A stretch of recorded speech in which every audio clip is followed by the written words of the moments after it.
स्वागत है आप सभी का हमारे एक और नए वीडियो में। आज के इस वीडियो में हम लोग गौतम बुद्ध यूनिवर्सिटी के बारे में बात करेंगे कि किस तरह से आप इसमें CUT UG के थ्रू एडमिशन ले सकते हैं, कट ऑफ क्या रहता है कोर्सेज का, फीस कितना आपको पे करना पड़ेगा, कौन कौन से कोर्सेज अवेलेबल है और पूरा एडमिशन प्रोसेस जो है वो किस तरह का होने वाला है।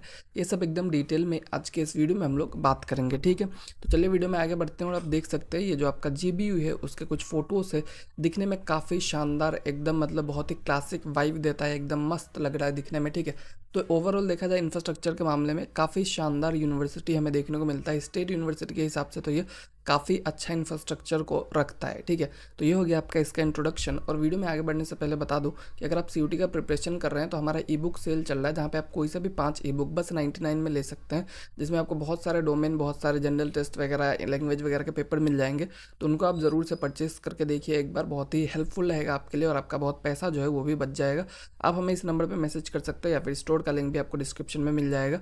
आप किसी तरह से भी हमें कॉन्टैक्ट कीजिए, हम आपको ई बुक जो है वो ज़रूर प्रोवाइड करेंगे, ठीक है।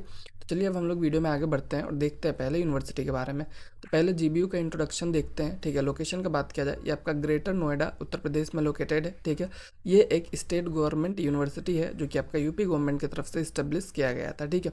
इंफ्रास्ट्रक्चर का बात किया जाए, बहुत ही अच्छा इंफ्रास्ट्रक्चर इनका, 511 एकड़ का बहुत ही ग्रीन कैंपस, पूरा एकदम मॉडर्न एकेडमिक ब्लॉक और एक्सलेंट स्पोर्ट कॉम्प्लेक्सेस आपको यहाँ पे देखने को मिलता है। मतलब ओवरऑल इंफ्रास्ट्रक्चर के मामले में ये जो यूनिवर्सिटी है एकदम बड़े बड़े सेंट्रल यूनिवर्सिटीज़ को भी टक्कर देने लायक है, ठीक है। तो ये जो है मतलब इंफ्रास्ट्रक्चर के मामले में one of the best university माना जाता है। उसके बाद अगर हम लोग बात करेंगे UG प्रोग्राम्स का, क्या क्या UG प्रोग्राम्स ऑफर किए जाते हैं, ठीक है। तो आपका जो बैचलर ऑफ आर्ट्स है, आपको यहाँ पे साइकोलॉजी, अप्लाइड साइकोलॉजी हो गया, हिंदी हो गया, Urdu, English, history, political science, economics, journalism और बुद्धिस्ट स्टडीज़, ये सब अलग अलग जो है सब्जेक्ट्स है आपको देखने को मिल जाता है।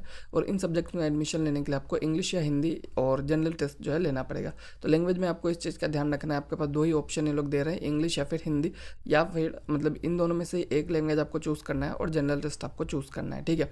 तो ये जो है आपका कॉमन पैटर्न है। और 12th में आपका 45% मिनिमम रहना चाहिए और SC ST के लिए 40% मिनिमम रहना चाहिए, ठीक है।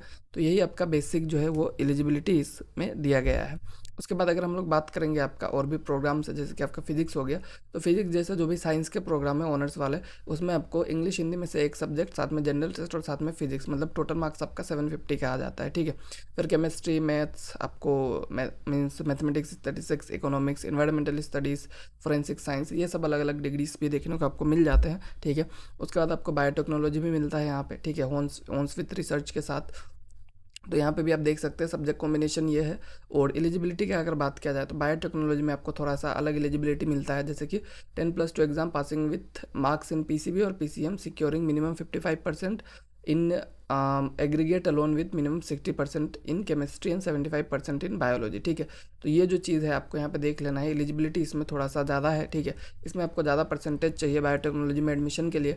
उसके बाद क्लिनिकल साइकोलॉजी भी आपको देखने को मिलता है, बहुत ही डिमांडेड कोर्स है, ठीक है। उसके बाद आपको BCom honours, BBA plus MBA, ठीक है।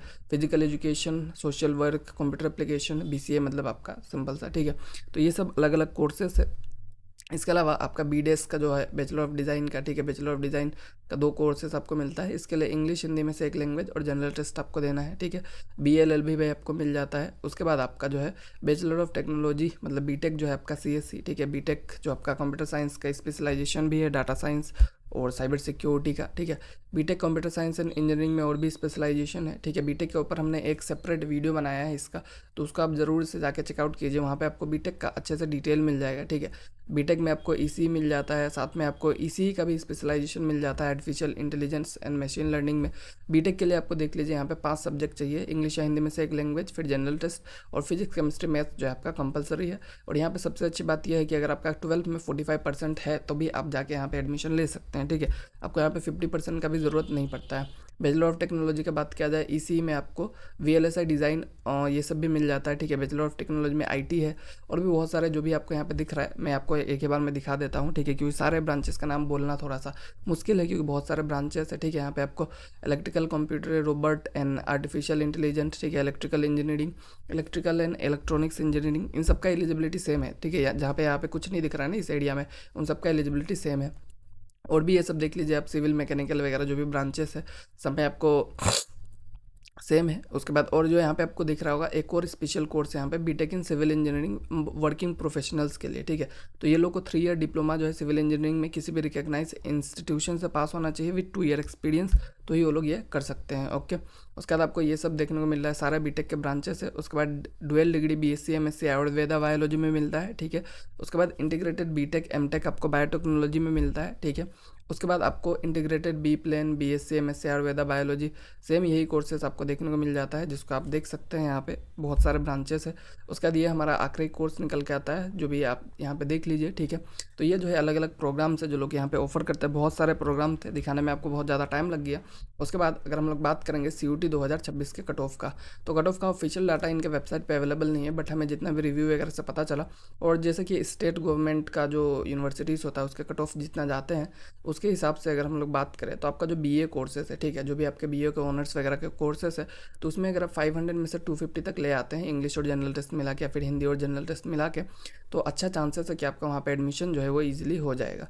और वहीं पे अगर बात करेंगे बीटेक के टॉप ब्रांचेस का, तो आपको 600 प्लस लेके आना है, और जो बीटेक के लोअर ब्रांचेस है मैकेनिकल सिविल, वहाँ पे आपको 450 तक भी एडमिशन मिल जाएगा। और भी जो अंडर रेटेड ब्रांचेस वहाँ पे आपको 400 तक भी एडमिशन मिल सकता है, ठीक है, वो 1000 में से। उसके बाद BLLB में आप 300 के आसपास टारगेट कीजिए, क्योंकि ये जो कोर्स होता है थोड़ा कॉम्पिटिटिव होता है। उसके बाद जो कॉमर्स वाला है बीकॉम वगैरह करना चाहते हैं वो लोग 500 में से 250 तक टारगेट कीजिए, आपको जो है वहाँ पे इजीली एडमिशन मिल जाएगा।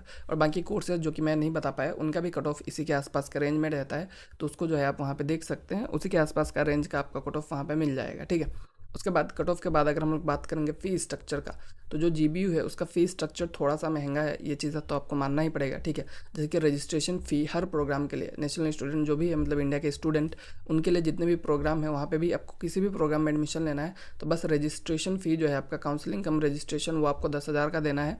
और सिक्योरिटी फ़ी जो है वन टाइम जो कि रिफंड होगा वो भी आपको 10,000, मतलब 20,000 तो आपको रजिस्ट्रेशन के लिए ही देना है।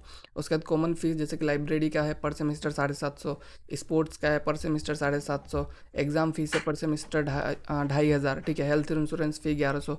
तो ये सब अलग अलग फ़ीस मिला के आपको एडिशनल फ़ीस ही इतना ज़्यादा हो जा रहा है, ठीक है। उसका जो मेन फ़ीस का बात किया जाए बीटेक में अगर बात करेंगे आप जो है, बीटेक में आपको ऑलमोस्ट सारे ब्रांचेस में 75,000 लगता है, ठीक है। बी आर्क जो है आपका इसमें 1,00,000 लगता है, ठीक है। BDES के लिए 42,000। तो इस सब का अगर आप देखेंगे, ठीक है, तो बहुत ही अच्छा खासा मतलब आपसे फ़ीस लिया जा रहा है, ठीक है। एमटेक के प्रोग्राम का 60,000, तो मतलब कि फ़ीस तो है आपसे ज़्यादा लिया जा रहा है। उसके बाद अगर ह्यूमैनिटीज़ एंड सोशल साइंसेस के कोर्सेज़ का बात किया जाए, बीएड का बात किया जाए तो 28,000, BA BEd BSc BEd जो NCET वाले हैं उनको ये भी मिलता है, ठीक है। तो इसमें 30,000 इनका फ़ीस है, ओके। अप्लाइड साइकोलॉजी का 35,000 है, ठीक है।